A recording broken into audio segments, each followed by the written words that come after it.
जय श्री कृष्ण। आज हम श्रीमद् भागवत रहस्य पहले स्कंद का 5वां अध्याय करेंगे। उससे पहले चांगदेव और ज्ञानेश्वर का थोड़ा सा प्रसंग रह गया था, उसको पढ़ेंगे।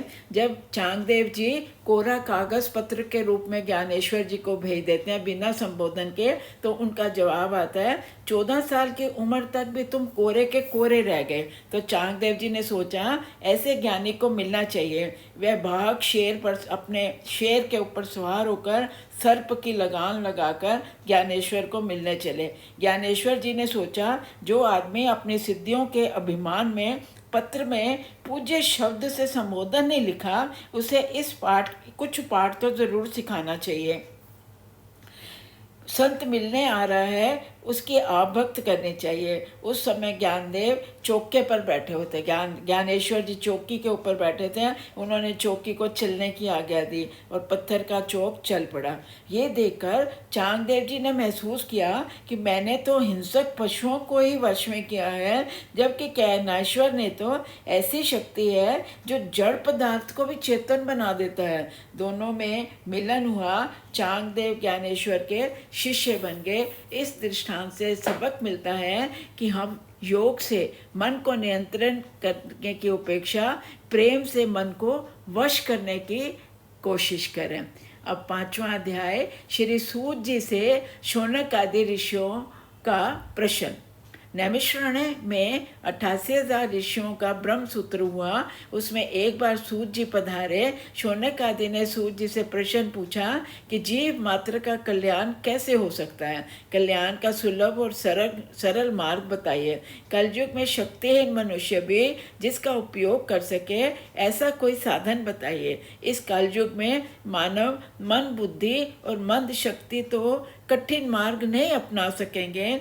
कलयुग के मनुष्य ऐसे भोगी हैं कि एक ही आसन पर बैठकर 8 घंटे ध्यान भी नहीं कर सकते। वे अपने आप को बहुत चतुर मानते हैं, किंतु व्यास जी ऐसा मानने को तैयार नहीं है। संसार के विषयों के पीछे जो लगा है उस प्रवीण कैसे हो सकता है। शास्त्र कहते हैं 100 काम छोड़कर भोजन करो, 1000 काम छोड़कर भोजन करो, 1000 काम छोड़कर स्नान करो, लाख काम छोड़कर दान करो, करोड़ काम छोड़कर प्रभु ध्यान और सेवा करो। घर के कामों के करने के बाद माला मत फेरो, किंतु प्रभु नाम का जप करो, उसके बाद घर के काम करो।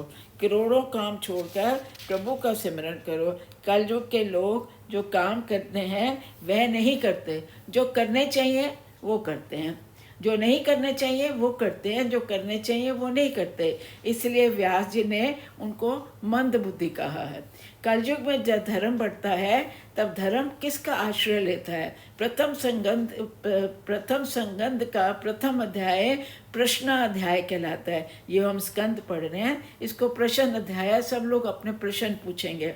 समुद्र पार करने वाले जैसे कर्णधार का आसरा है, वैसे ही आप हमें मिले हैं। आप हमारे केवट हैं। कुछ इस रीति से कथा सुनाएं कि जिससे हमारे हृदय द्रवित हो जाएं। प्रभु की कृपा से आप हमें मिले हैं। परमात्मा से मिलन की आतुरता के कारण ही संत का मिलन होता है। जीव जब परमात्मा से मिलने के लिए आतुर होता है तो परमात्मा की कृपा से संत मिलते हैं। स्वाद भोजन में नहीं है, भूख के कारण है। मनुष्य को परमात्मा मिलन की भूख जब तक नहीं लगे तब तक संत मिलने पर भी उसके प्रति सद्भाव नहीं जागता। इसका एक ही कारण है कि जीव को भगवत दर्शन की इच्छा ही नहीं हुई है।